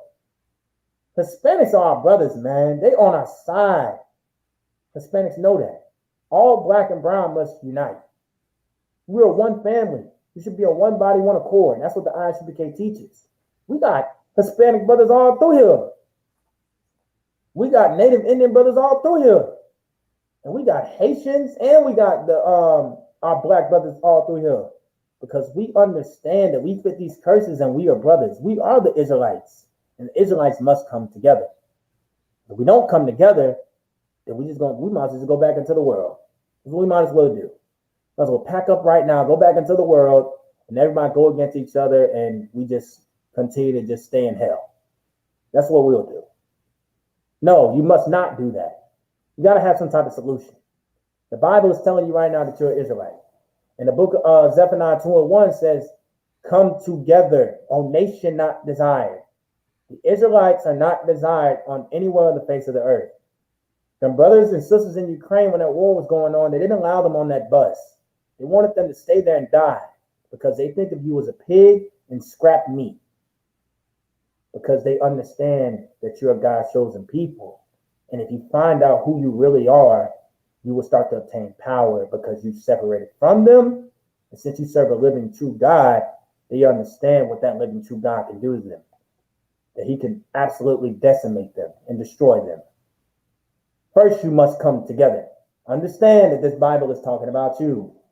Now you notice, sold into your enemies for bondmen and bondwomen. Come on, man. We know the story of Harriet Tubman. Harriet Tubman was a bondwoman. I know you done seen the goddamn movie, 12 Years a Slave. That was a bondman. I know you see that one, what's the, Kunta, when they was over there talking about that he was Toby. Roots, right? Come on, man. Bondmen and bondwomen, and no man shall buy you. Nobody came to redeem us. Nobody came to save us. We had to go through 400 plus years of extreme rape, rob, and murder and oppression by ourselves. And nobody came to save us. It wasn't no noble white man that said, enough is enough. We've taken all the grapes. Just leave them some. I whipped all the skin off of his back. It's nothing there. It's to the bone. No, they wanted more because they are greedy, because they are wicked and estranged from the womb. There was no white man to step up for us. You think Abraham Lincoln stepped up for us. Little do you know, he still wanted slavery to be around. He had his slave's teeth in his mouth. You think that that stuff was for us. You think that they stood up for the bondmen and bondwomen. You think he was going to redeem you. No, he had other plans. You gotta start going into the true history, man, and understand these goddamn devils the Bible speaks of. Will you understand now how long you simple ones will live in simplicity? How long would you be content with being a slave? How long would you be content with having a slave mindset? When will you understand that you're an Israelite the Bible speaks of? An Israelite from the nation of Israel. You are from the greatest nation to walk the face of the earth. Do you not know that your big brother is Yahweh Shah Hamashiach? Like Christ? The perfect man that walked the face of this earth. The best specimen out of our kinsmen to walk the face of this earth. Do you understand that you are from the same nation that he is from? You should take that and have pride with it and wear it proudly. And if you want to fight for something, you ought to fight for Yahweh Shah Hamashiach, as he fought for the Lord. That's what we're fighting for. Fight to build his kingdom now. Fight to build his kingdom now, not later. A kingdom that's to come. Don't fight for this kingdom. The hell with this kingdom. You don't need this kingdom. This kingdom has destroyed us enough. It's destroyed us to the point to where we don't even know we're Israelites. It's destroyed us to the point that if we do say we're Israelite, we just say it, but don't really act on it, on how a true Israelite that the Bible speaks of is supposed to act. And the true Israelites that you will find that are depicted in this Bible that are followed to the T are the ISUPK and the Commanding General Yohana. But I have you know, Black, Hispanic, and Native Indian man, that you sitting at home on your couch, whether it be on YouTube or Facebook right now, on your phone watching this, that you are the Israelite that the Bible speaks of as well.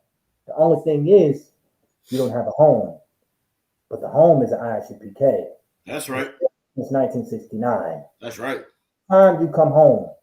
You need protection. You're going to need brotherhood and sisterhood. Come home so you can learn about who you really are, who your forefathers were, who Abraham, Isaac, and Jacob really were, who Christ really was. You're only going to find that here in the ISUPK. You better get with it or get lost. And I'd rather you on this side than the other side. I got one more precept. If anybody got something to say, you're welcome to say it. Kyle, I want to jump in with a couple precepts too, because like you keep saying about like the color, like you're saying, some Hispanics is dark, some Hispanics is light. Like, all right, so I'm from the tribe of Ephraim. Right. My grandma and especially my great grandma, she looks damn near like a damn Edomite. You know what I mean? And then my grandfather's side, they're super dark. So it's just like that. So first I want to get for Ephraim, Hosea 7 and 8. Can you pull that up to Mike on the screen? I just want to get two precepts because what you're saying is heavy. Like they just thinking everything is just one color or one way, and it is not. All right, so this is Hosea chapter 7, verse 8. It says, Ephraim, he has mixed himself among the people. Ephraim is a cake not turned. So when our men was going over, sleeping with the other side, it kind of lighten, it can lighten some things depending on who you messing with. It can lighten or darken. Okay. So when it says it's a cake not turned, so back in the day when you had a cake, they put it in the oven and you would have to turn it so it can bake equally on each side. Right, that's why you have some Hispanics who's going to be super light or some who's super dark, because we are a cake not turned. Okay. And then let's get Jeremiah 12 and 9. Salakia, Yahaja, you want to say something on that one? What you say again? Do you want to say anything on Hosea 7 and 8 or no? No, you keep going. You keep going, please. All right, yeah, let's get Jeremiah 12 and 9. Because see, we're not in the Israelite school of UPK. We're not focused at all on colorism. We're focused on our nation. You know what I mean? It's the nation. Okay. All right. This is the book of Jeremiah, chapter 12, verse 9. My heritage unto me is like a speckled bird. When you see a speckled bird, it has many colors, right? It's not just black or brown or yellow or tan or this or that. It's many colors. Okay. So my heritage is unto me like a speckled bird. The birds round about against her. Come ye, assemble all the beasts of the field that come to devour. Like you know which nation fits these curses, fits these prophets, because what nations are being devoured? Like the priest brought out, we have the Mexican baby, we have our Hispanic brothers being oppressed, or we have the Northern Kingdom and the Southern Kingdom being oppressed today. Right. And y'all always talking about we a hate group or we're about color. Well, no, the Aryan Nation, they're about color. The KKK, they're about color. We are about the nation. But if you fit under these 12 tribes, it doesn't matter what you look like, as long as your blood looks like Israel. Salakia. That's right. If I could to add to that, like you said, long as you are Israel, that's what you got to worry about. You got to worry about that you Israel. You got to stop worried about the rest of these other nations, man. We come in all different colors, man. But we all know that we ain't Africans. We all know that the white man not our friend. We all know that he is our enemy. You got to start analyzing who the beasts of the field are. That's you got to start understanding. You got to start understanding this. If I could, give me Psalms 147 and 19. And I got two precepts for that. And then I'm going to end it off on that. Because you saying, okay, well, what are some other ways when you were saying that we're the Israelites, what are some curses? I'm going to explain some of these curses that we do go through. But first, let me get Psalms 147 and 19 to explain it's the book of why. Psalms. It's like it. This is the book of Psalms, chapter 147, verse 19.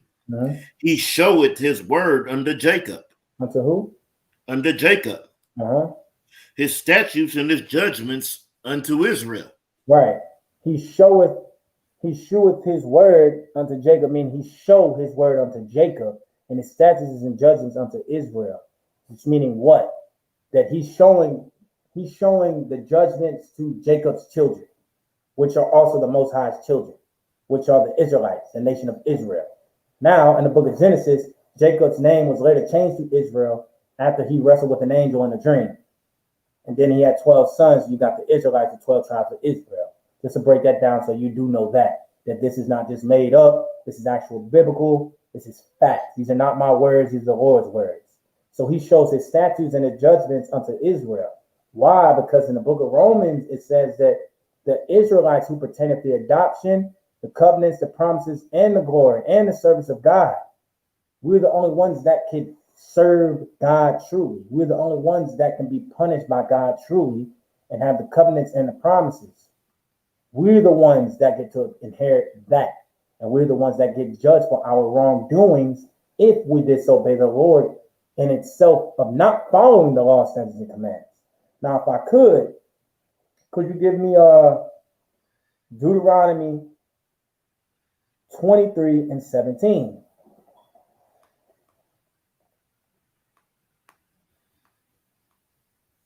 Yeah. That's what I want. Because it's a lot of times that our sisters and our brothers fall into this world. They fall victim to,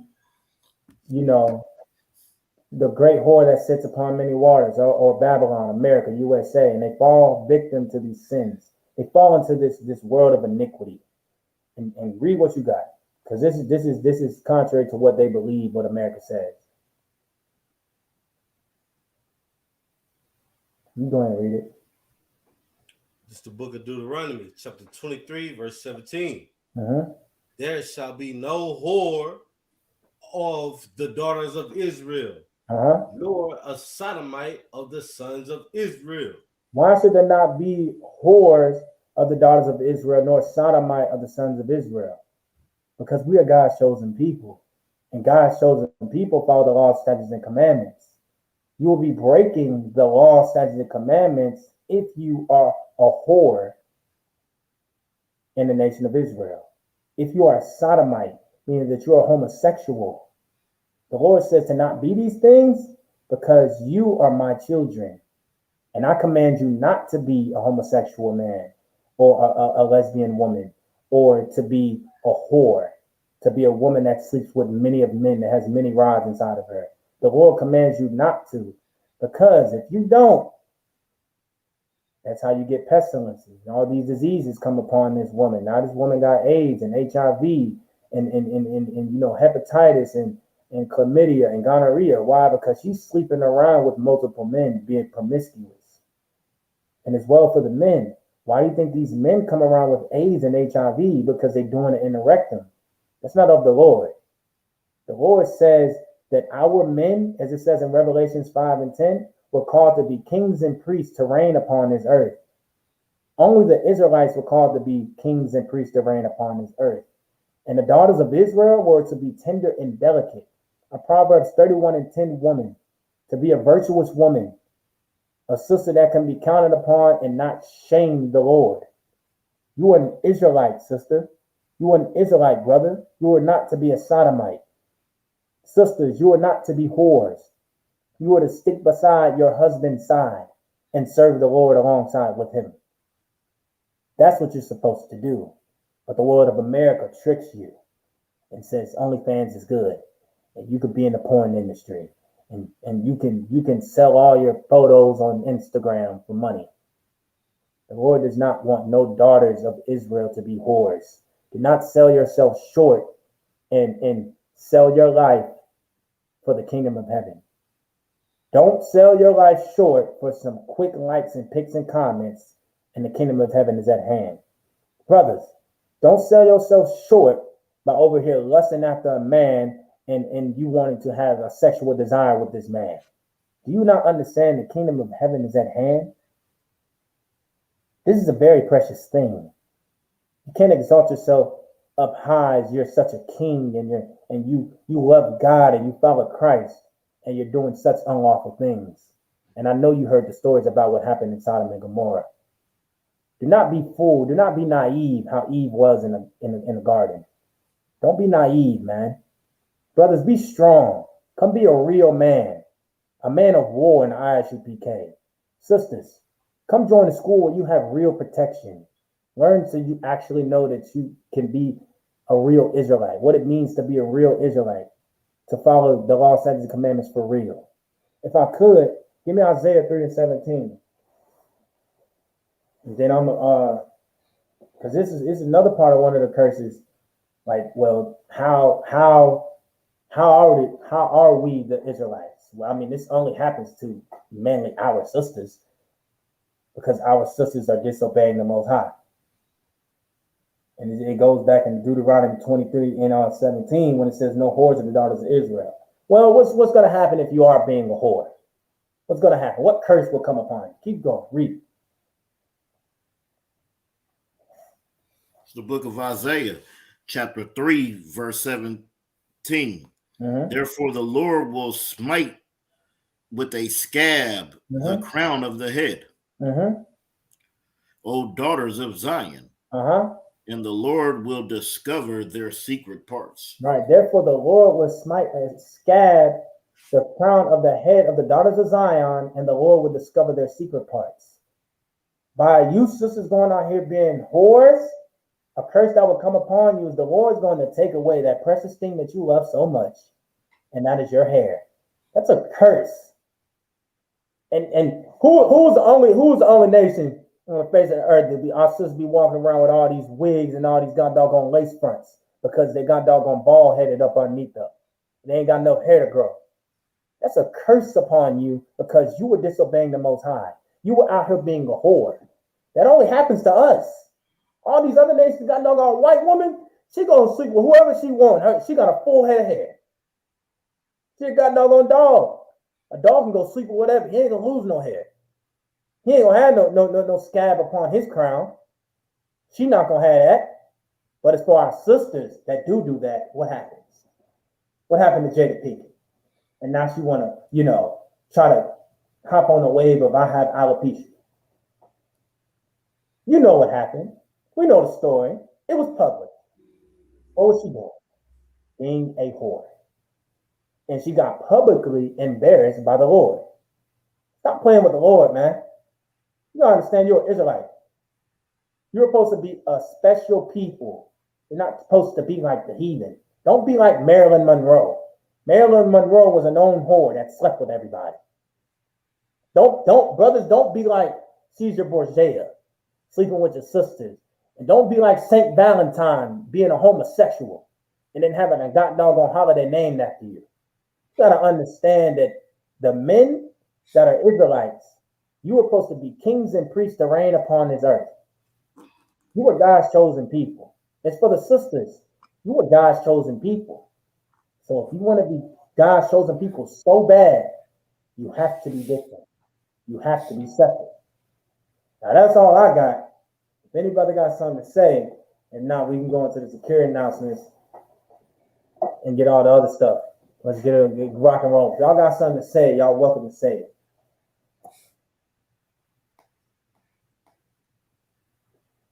Right. I'm just gonna say that, yeah, this was a heavy class, you know, and well needed, because man, our people always need to know who we are, because like you said, man, we have been taught. We was always taught that we was jungle bunnies in Africa, right? And they came and they captured us and they cleaned us up and they taught us about Christ. Right. But we have to understand that we already knew about our king. We already had these records before. What they came and did was wipe the memory of Christ away from us. And that's why we follow Caesar Borgia, because we don't know who Yahushua is. Salakia. Oh, if I could, I got one more precept, Salakia, because you just opened up my mind. Can I get Baruch 2:30, please?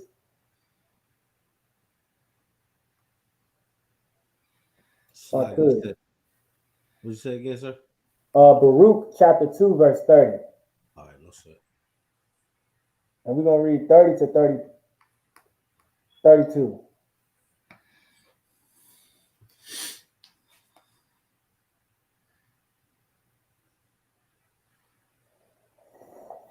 I might go further down than that.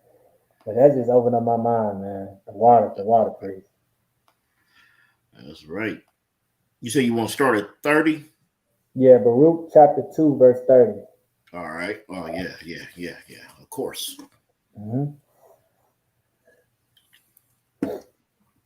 This is the book of Baruch in the Apocrypha. Okay. Chapter 2, verse 30. Right.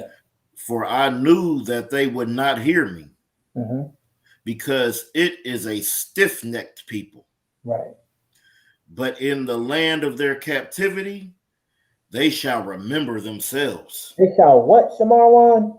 Remember themselves. Remember themselves. Because it is a stiff-necked people. That's how you know this Bible talking about us. What's another slang word that we use?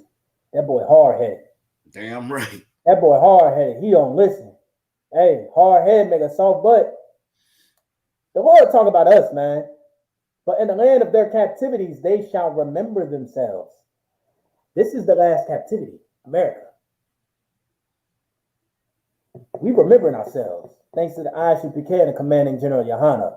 We are starting to remember who the hell we are. Kanye waking up because he been understanding ISUPK, the Negroes, they say them bedazzled garments that they talk about so much. We've been preaching the truth of the Bible, and you cannot deny it. And now we're waking up our people to remember themselves in the land of the captivities. We are captives in this land, but we are remembering who we are.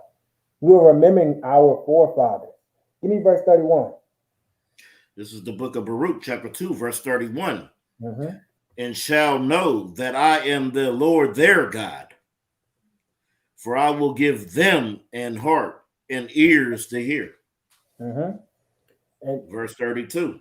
And they shall praise me in the land of their captivity, and think upon my name. Stop right there. I'm going to go back to 31. And shall know that I am the Lord their God, for I will give them an heart and ears to hear. Meaning the heart, meaning your mind, and ears to hear.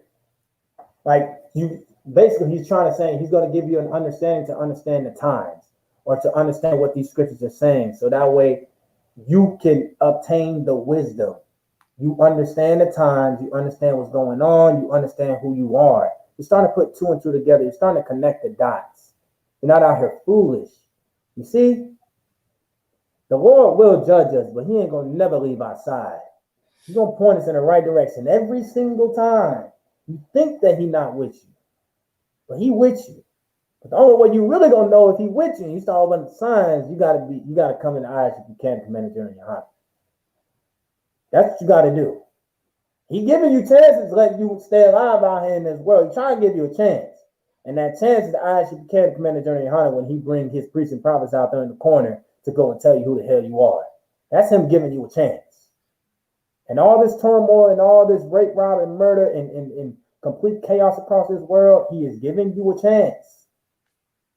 Now he's giving you a heart and ears to hear. Every time you walk past that camp, you got a heart, you got a mind, and you got ears to hear. You better start understanding the times we're in. You better start understanding. You better come together. Give me, what was verse 32? Verse 32. And they shall praise me in the land of their captivity. And think upon my name. Right. And they shall praise me in the land of their captivity. What do the ISUPK, the Commander General Yohana, do? What do we do when we circle up? You know what we do? Kwam Yasharala, who's our king, Yahweh. Who do we fear? The Father we fear. Come on, man. This right here is the truth of the Bible, man. And we think upon the Most High's name. We praise the Most High in the land of our captivity. Because all we want to do for all our days, all along the days, was just to serve our God. And that's what we do in ISUPK.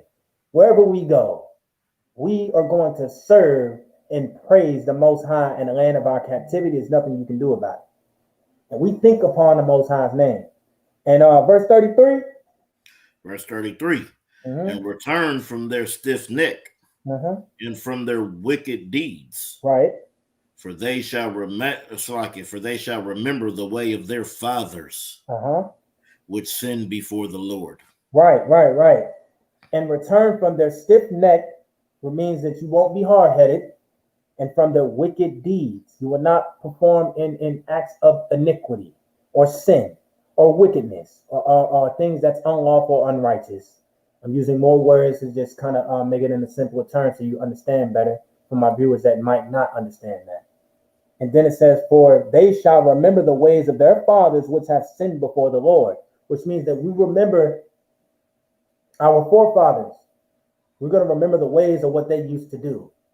But back then, yes, they did sin against the Most High. That's why we're in this position now. But we're going to remember the good ways that they followed, not where they messed up. You see, they messed up. We in this position, but now we're in this captivity. We're starting to understand the signs. We're starting to come away from that and remember the good that our forefathers did, actually serving the Most High. Now we're coming back to it. Now it's coming full circle. Now you're starting to understand, okay, I'm an Israelite. Okay, I'm black. I am a Jew. Okay, what else? Okay, transatlantic slave trade, Trail of Tears.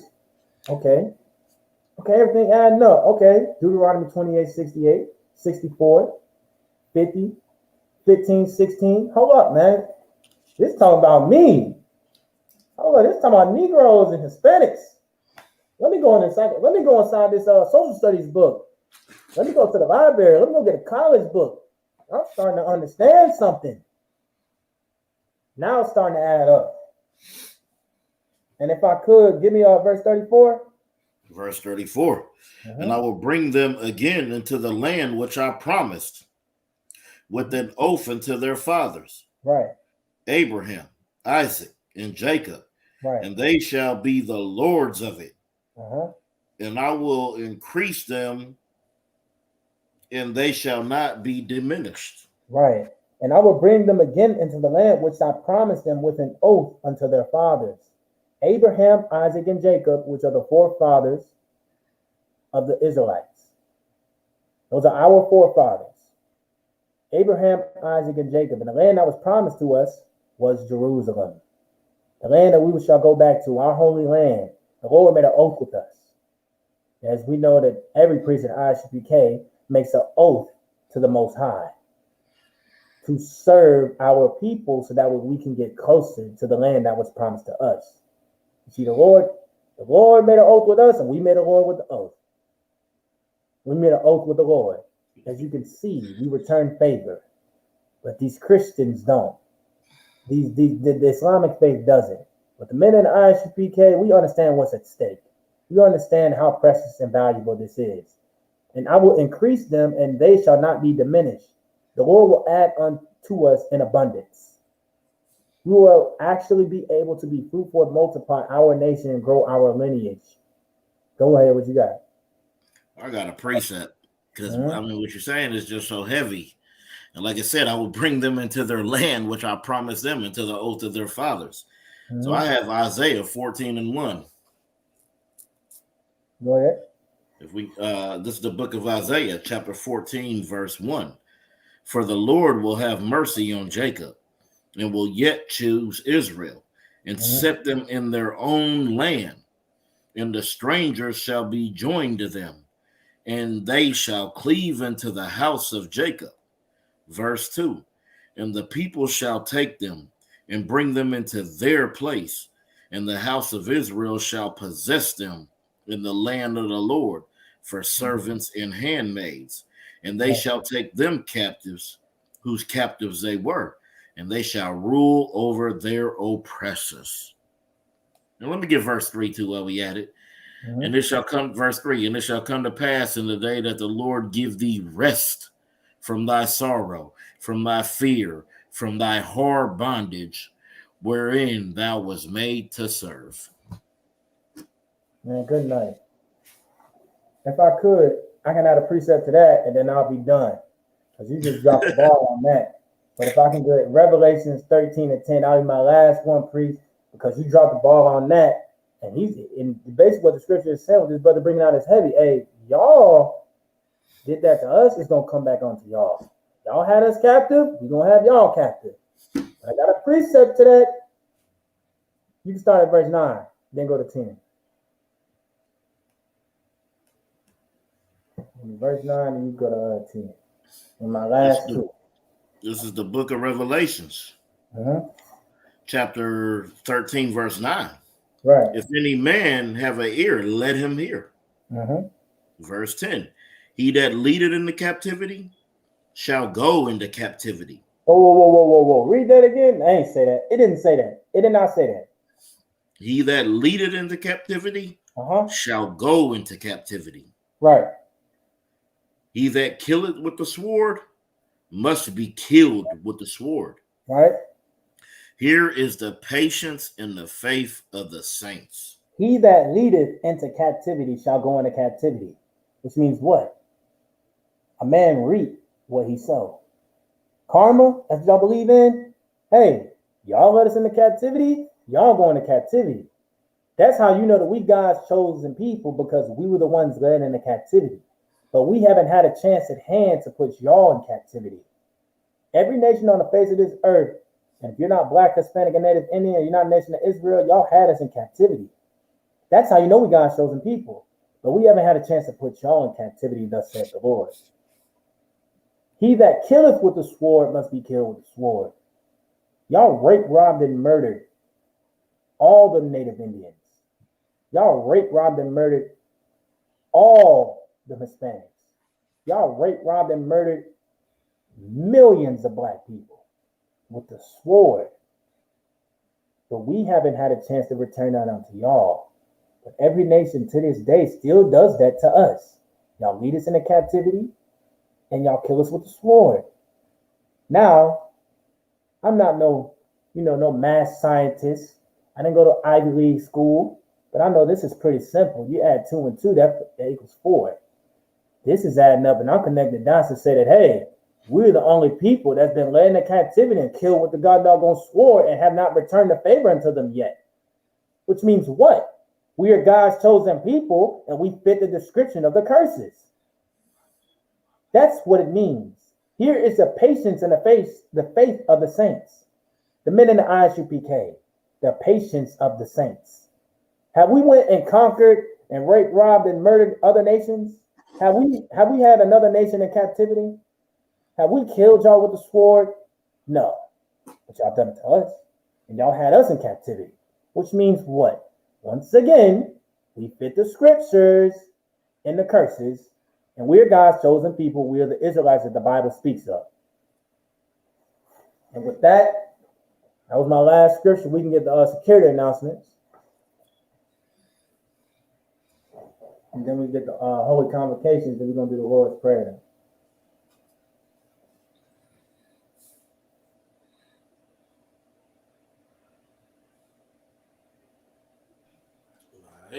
Mm-hmm. This is the ISUPK security announcements. We're the ISUPK. Start out of 1 West, 125th Street, Harlem, New York. Rule for new brother and sister. When a new brother and sister comes to school, they're off limits. 6 months. They're to be saluted only. They're here to share themselves with the world. If they need transportation, teacher will arrange it.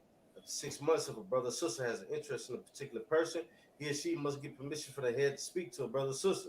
There's another 6 months in which the brother and sister will court each other. After this 6 month period, the brother and sister will get permission from the head to marry. Tithes, which is the commandment. The book of Numbers, chapter 18, verse 21. The book of Malachi, chapter 3, verses 8 through 10, means 10th in the Hebrew, ma'ashra. 10% of every penny of any increase the Lord gives you, give to the treasury department of the teacher. Priest fund, free will for priests, not mandatory. What's the amount you would like? Upcoming holy convocations. The upcoming holy convocation is the Feast of Dedication, Hanukkah, 25th day of the 9th month by the space of 8 days, which on December 17th, 2022, which is on a Saturday, for 8 days, which can be found in the book of 1 Maccabees, chapter 4, verses 52 through 61. All right. If anyone wants to come and troop in the school, start wearing all black, boot, shirt, pants, headband, and scarf. This includes the ISUPK Officer Security announcements. Pass the class back to Officer Yahidra. All right, we're gonna Amadra, we're gonna say the Lord's Prayer.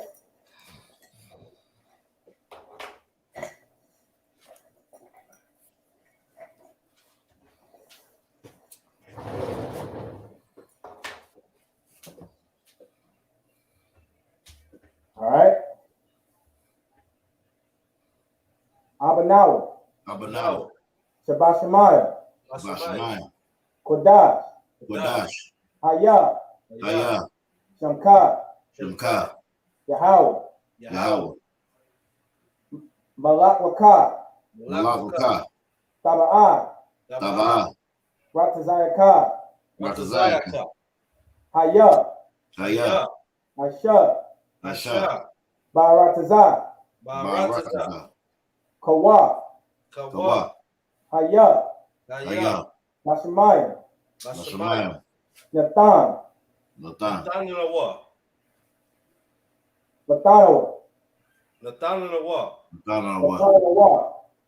Lakom. Call. Yawam. Wasalaknawa. Wasalaknawa. Right. Kasalakinawa. Kabawak Wabanawa. Kabawathianawa. Kasalaknawa. No, Salaki. Kasalaknawa. Kasalakianawa. Kabawakinawa. Kabawathianawa. Wala'a. Tabayanawa.